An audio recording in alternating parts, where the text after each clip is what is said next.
সকাল সকাল ঘুম থেকে উঠেই মিহিরানির আজকে খুব মজা। সকালে উঠেই পাপার সঙ্গে দেখা, যদিও পাপা আজকে আমাদের বাড়িতে আসেনি, পাপা এসেছিল গোড়াবাজারেই পড়তে।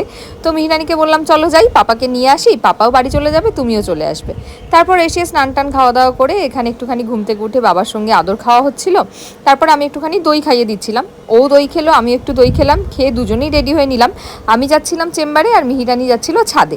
এই দুটো শনিবার করে আর রবিবার করে দিনগুলোই মিহিরানি বাবার সঙ্গে একটু ছাদে যেতে পারে। এই দেখো ছাদে চলেও এসছে। আর এই বিকালবেলার এই সময়টা মিহিরানি খুব পছন্দ করে, একদম খোলা ছাদ পায়, সুন্দর করে এদিক ওদিক দৌড়াতে পারে। আর ছাদের এই জায়গাটা হচ্ছে মিহিরানি ফেভারিট কর্নার, রোজ আসলে এইখানটা তো একবার ওনাকে বসতেই হবে। যাই হোক, ছাদ থেকে চলে এসে উনি এখানে একটু মিতাদির কাছে পড়তে বসেছেন। মিতাদি সত্যি এত যত্ন করে মিহিরানিকে দেখে, আমি যখন বাইরে থাকি আমার মনেই হয় না যে মানে ওর কোনো অবহেলা হচ্ছে বা কিছু। আমি জানি মিতাদি ওকে খুব যত্ন করে রাখবে। যাই হোক, একটু পড়াশোনা হয়ে গেছিলো, আর আমি চেম্বার থেকে ফেরার পরেই ওনার আবদার হচ্ছে আমাকে একটু খেলনা কিনে দাও। তাই একটু নিয়ে বেরিয়েছিলাম, আর বেরিয়েই ঝিলিকের সঙ্গে দেখা হয়ে গেল। ঝিলিক আমাদের ফ্ল্যাটেই থাকতো, এখন ওরা বিরাটিতে থাকে। বেশ অনেক মাস পর ঝিলিকের সঙ্গে আজকে দেখা হলো, খুব ভালো লাগলো।